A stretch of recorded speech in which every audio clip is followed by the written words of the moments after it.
ধারাবাহিকের আগামী পর্বতে আমরা দেখতে চলেছি একদিকে আরণ্যকের হাত ধরে গরিমা আবারও ফিরে আসে চ্যাটার্জি বাড়িতে, আর গরিমাকে দেখে হাতে বরণডালা নিয়ে ঠাম্মি এগিয়ে আসে আর ভীষণই হাসি মুখে বলে ওঠে, গরিমা তুমি এতদিন বাদশার বন্ধু হিসেবে আমাদের এই বাড়িতে আসতে, আর আজ এই বাড়ির বউ হিসেবে ঢুকছো, আমি খুব খুশি হয়েছি।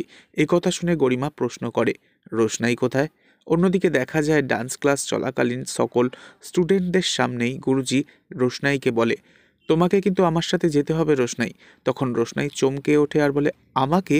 তখন অন্য একজন স্টুডেন্ট বলে ওঠে, শুধুমাত্র ও কেন যাবে, আমরা কেন নই?